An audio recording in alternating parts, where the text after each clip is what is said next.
Welcome back to The Explainer. Today we're diving headfirst into one of the most tense, downright claustrophobic geopolitical dramas you'll ever come across. We're unpacking an absolute masterclass in political tension and the heavy, crushing weight of inevitable consequence, pulled straight from the ancient texts of the Mahabharata.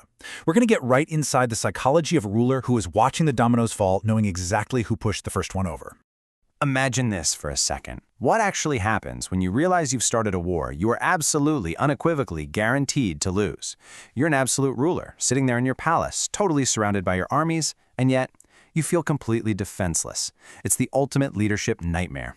You aren't just facing an enemy. You are facing an enemy you personally wronged, an enemy with overwhelmingly superior firepower, and an enemy fueled by righteous fury. And that right there is the exact mental state we find King Dhritarashtra in. Okay, let's dive into this. Just listen to the king's own confession to his charioteer, Sanjaya. He says, "A moment's peace I have not, either during the day or the night." This isn't just your standard political headache. This is deep physiological dread. The guy's frantic. He's totally sleepless, just tossing and turning every single night, consumed by this agonizing regret over his son's terrible misbehavior. He knows a massive storm is coming, and he knows his own family seeded the clouds.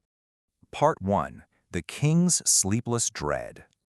So, to really grasp this deep anxiety, we need to quickly recap the specific event that sparked this whole looming sense of doom. Where did this all actually begin? Well, it all traces back to what the text refers to as the past gambling. And we know this wasn't just some friendly, casual game of dice. It was a catastrophic, highly manipulated event where the king's son, Duryodhana, basically stripped his cousins, the Pandavas, of their entire kingdom, their wealth, and forced them into exile.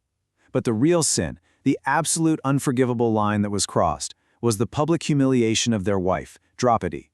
That single horrific event fractured an empire and essentially lit a fuse that is now slowly, unstoppably burning right down toward the king's throne. Moving on to Part 2, the ultimate threat assessment. Now, what's really interesting about this is how clinical and, frankly, terrifying the king's breakdown of the enemy forces actually is. He isn't just worried about some abstract, faceless army. He is terrified of these specific individuals. He literally pictures Bhima out there on the battlefield, armed with his iron mace held high, knowing full well he is capable of slaying every single hero the king has. He hears the deafening twang of Arjuna's legendary Gandhava bow, loud as thunder, delivering this unbearable prowess. And he notes Nakula and Sahadeva, with their remarkable lightness of hand, practically invincible in battle. This is a leader agonizing over the exact specific weapons that are going to be used to dismantle his empire. And when you stack the two sides up against each other, the contrast is honestly just depressing for the king. On one side, you've got Dhritarashtra's forces, totally isolated, led by a king full of regret who notoriously ignored all his expert counsel.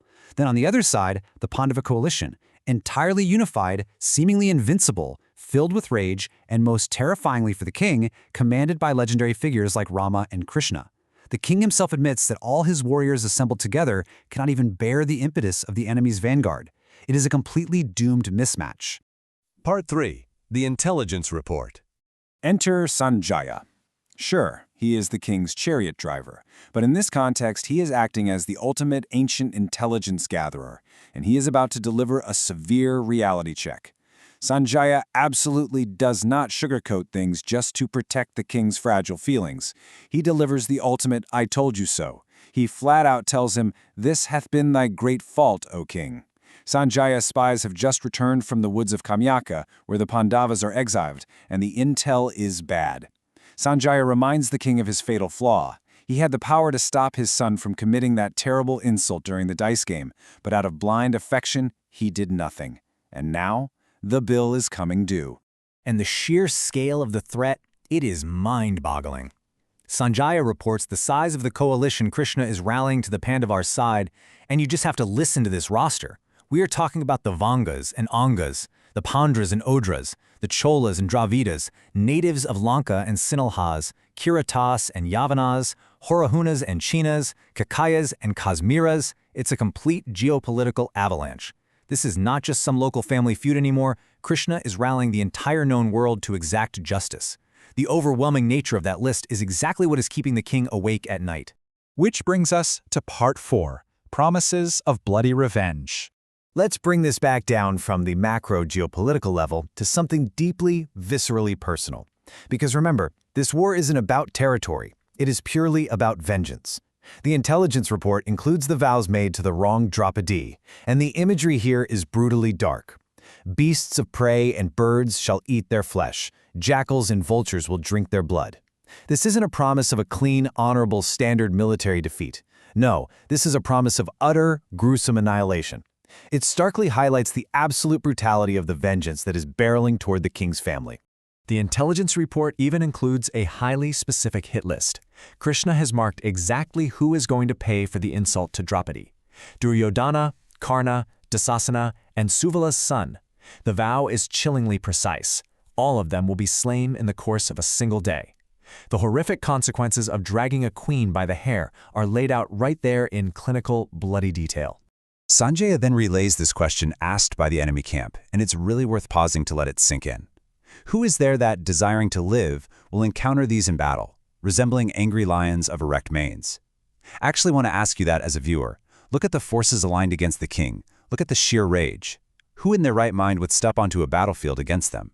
It perfectly encapsulates the utter hopelessness of the king's position. Finally, Part 5, the 13-year countdown. Now we hit what might actually be the most agonizing part of this entire intelligence report. It isn't just the weapons or the massive armies, it's the unyielding, ice-cold patience of the enemy. 13, that is the number of years the Pandavas were exiled. But what is truly terrifying is Yudhishthira's response to Krishna's offer of immediate war. He calmly, coldly says no. He says, "I promise to live in the forest, so do thou slay my enemies," on the expiry of 13 years. That discipline, that cold, terrifying vow to wait exactly 13 years before unleashing hell. It takes a sudden attack and turns it into an agonizing, slow-motion execution. Think about how this plays out on a timeline.